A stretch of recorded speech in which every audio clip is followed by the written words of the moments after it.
All right. So our next album of the year that we're going to be talking about is Folklore by Taylor Swift. What are your thoughts? Let's just start out Just dive right right there. into it. Yeah, let's do it. Um, Maybe we're best served just talking about our. I I don't hate Taylor Swift, and I don't know if that's like. It seems like everybody's sort of split on that. Maybe it's irresponsible to not hate her, but I feel like I'm gonna kind of fly in the face a little bit of what we talked about with Post Malone, because I think music is in a pretty good place right now. Not the industry per se, but like how the public looks at it and how we're consuming it and what we're demanding out of it. I think for some reason, music is like as an art form a little bit more, the mainstream stuff even is allowed to be a little weirder. And I think part of that is a little like you can't really, I know he is still around, but you couldn't make a new Justin Bieber now. Like those guys can't survive anymore just because of like TikTok and Instagram. Because that stuff exists and it is the like these 11-second clips have become the currency of our attention. Like, we don't even have time to pretend that we're here for anything other than just to look at, like, shiny people. So it becomes, like, you don't need to attach music to those guys anymore just to market them as a. So that's why, like, you get a weird, like, Taylor Swift is almost a relic of that old guard of, like. Right. I have a few thoughts on that. One, it sounds like what you're saying is that, we used to really have to curate these artists in the sense that they have to be kind of attractive, have a message, also have a standard type of voice. Yeah, I'm not letting her, like, Taylor Swift's a corporate product. She's not a, like, I don't want to give her credit as being any kind of, like, I think she's totally that stuff. She is curated by people who saw dollar signs in her 15-year-old eyes and threw her on stage. Like, she's that. But I think she did get, I think as part of her brand adaptation, she had to kill part of her brand. And that was, and own a little bit of like, I just feel like you get a lot of those artists who are like Ed Sheeran would fall into this like, I think he's someone who operates on like he's got songs that I like he's talented. He knows what he's doing on guitar, and I think because he's in that pop star world, he operates on like a one for you, one for me basis, where like you'll get one song that's just like, like I want to smell you in the club, that type of thing, but then you'll get like another smaller, more interesting song. And I think Taylor Swift has that same thing, but instead of like one song here, one song there, both of those exist in one song a lot of the time. Like I don't, she's not a shit lyricist. She's not like a. No, I think, all right, let me just kind of say a few things here, right? Um, One, I think she's a good lyricist. I think she is a pretty good songwriter, or she's considered one of the best songwriters, like country songwriters of kind of last generation. And I think that curated view, I like the what you were saying about TikTok, and that certainly I think that there's a lot more room for kind of just the musicality of artists and not having to have the full image behind them. But I do think that will always exist. It always has Yeah. existed, and it always will in the future. What I dislike about Taylor Swift is I just think that she was from the start, they were just like, all right, we're just gonna give her every kind of type of award. So she won Best Album for her album 1989. She got nominated for Best Album for Red, and then she won for the album Fearless. So she already has 2 Album of the Year wins, which I think is crazy. Yeah. And the reason I think this is crazy is because I think Folklore is actually a good album. But this, like, if this wins Best Album, and I'll say right now, it will win Best Album. There's a 0% chance this doesn't win. I mean, if she already has 2 Album of the Year wins, and this is by far her best album. I wouldn't say today because she's released another one since Folklore. And I do think that she has. I think what you're driving at here, and I'll hand it over to you in just a second. This is her most developed, mature sound, and you can tell that she's kind of worked with. She's working now with people that really are caring about the music and curating it and nurturing it and give it this life and this meaning and this. Yeah, it just has a really full, pleasant, nice sound, and they've really shaped like a really great sonic world around it. So, what did you think of this album, just in isolation? Yeah, I mean, yeah. If you strip away like the Taylor Swift mythology and the politics of who's getting best, this is not the best album of 2020. But in a nutshell, yeah, I did. I didn't. She occupies that weird space of like there's a whole subgenre of music, and it's really a subgenre of like pop music where it's just basic production and basic background or basic like chords and listing things like mundane things and letting the audience prescribe some meaning to them, and usually that sucks. Usually that falls out of, and like I could like the Chainsmokers are like an egregious example of that. It's just a lot of like your shirt, your hair, like I'm looking at your steering wheel, like that kind of like just doing that and assuming that means something to the songwriter. And then for some reason, like she's got that X factor that when she does that, I kind of buy it. I do believe like she is one of the few artists who's able to get that like hit that balance between simplicity in songwriting, but knowing that there's something beneath the surface for her, so you are okay with it.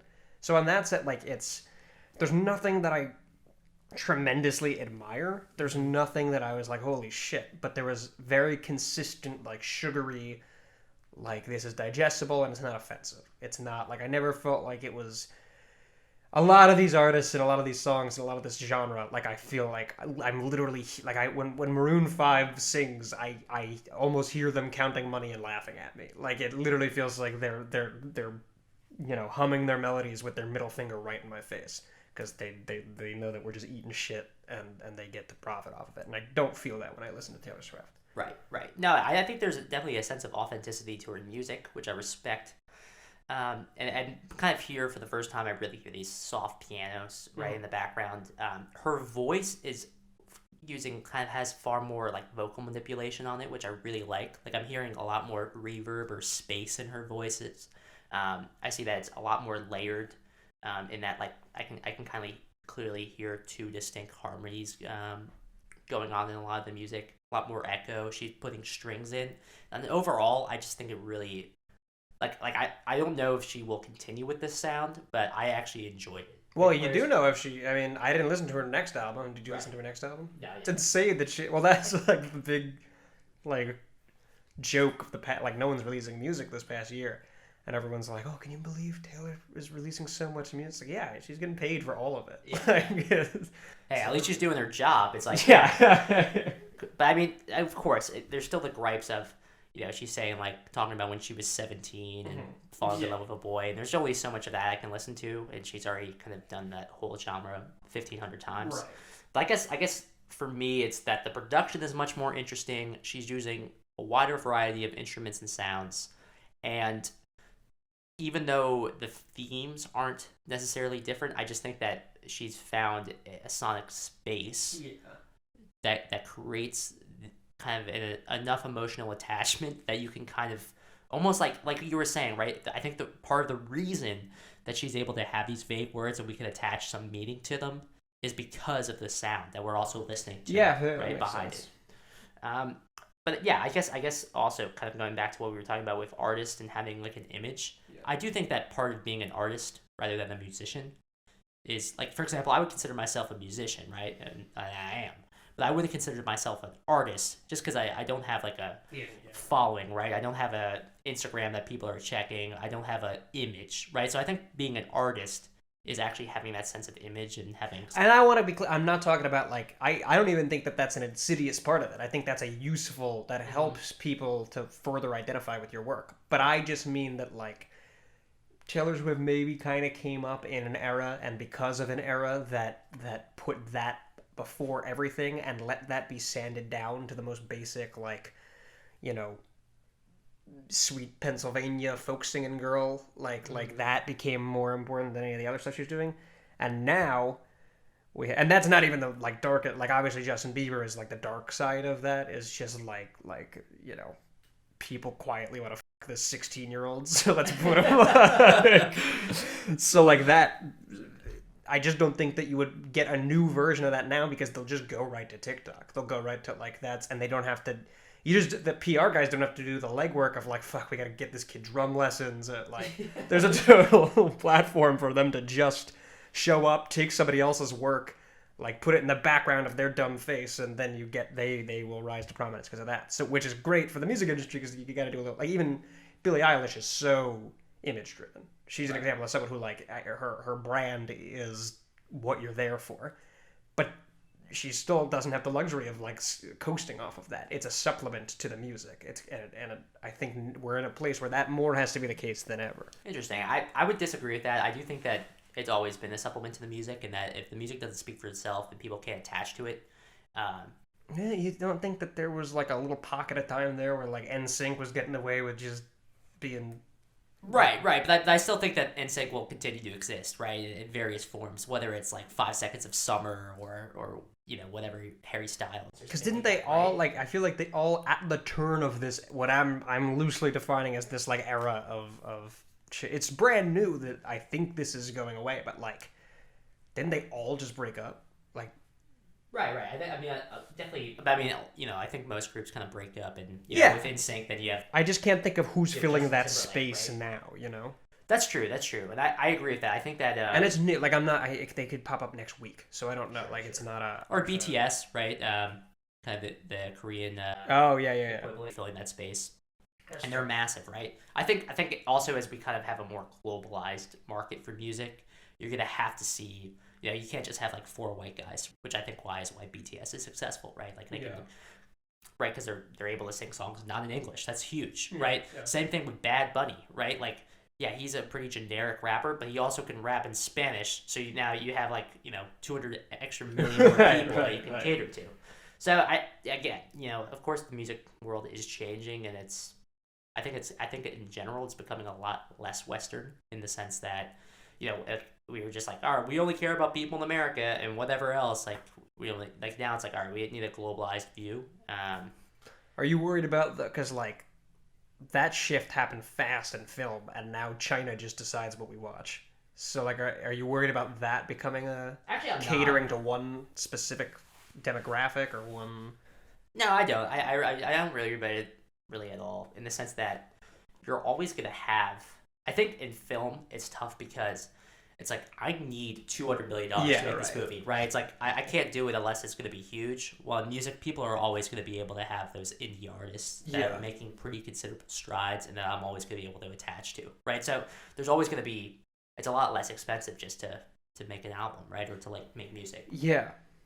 Well, that's also a nice thing about like that you're also sort of seeing the dissipation of like I know Taylor Swift is like again it's so weird that she is still as big as she is at this because she is like I would say she's of a different era and she's sort of the last of that era of like just these huge like not the last because like like Billie Eilish is there too but like I think we're starting to see because of Spotify because of streaming services where you're not curating a library anymore you're given access to all of this stuff and you can pick your algorithms and you can shape that instead. So I think we got like people discovering new people and it's a lot of pockets of fans rather than like the global army of Taylor Swift fans or the global army of like I don't know if that No, I get what you're saying. Yeah, as I'm saying that I'm thinking of things that contradict it, so I don't know like that's not a golden rule, but no, I think and basically kind of in summation here, right, is that Taylor Swift I think has had this kind of overwhelmingly mainstream appeal.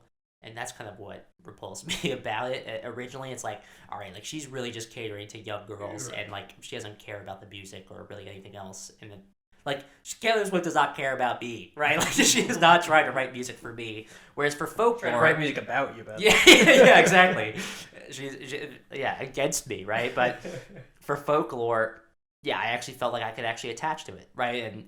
And get some meaning out of it. And that was the first time. And part of it comes from like the vagueness of it, but she's now getting vagueness right. I think is where the switch flipped because it's like she's hitting on more universal truths, however like ill-defined they are. And like I genuinely really like the first track on this album, the one. I think it's the perfect picture of that very like you are not breaking any new ground, but it's a good perspective on like it's just a very kind of cleverly enough written song about just like too bad our relationship got fucked up. Like that's not a new angle, but it's a good if you're gonna go vague, like go really vague so that people can feel it in themselves because it conjures enough up that you're like okay I get the appeal here, I get why this could get its like tendrils in everybody and not just that whereas I guess can't think of any of her old stuff because it all sort of blends together for me but like Shake It Off. That was a weird period. That doesn't even fall into like that was her experimental phase. But like I just feel like it was much more. She used to be a lot more point of view oriented, and there were only so many people who could get on board with that point of view. And now it's a lot more like I don't know, she hit that simplicity. Like, I'll just keep saying simplicity because it is just a lot of like, she found the right formula for like not painting a full picture and still letting you get enough of an idea that you have somewhere to go. For sure. Yeah, I'm excited to see her speech when she wins Best Album of the Year.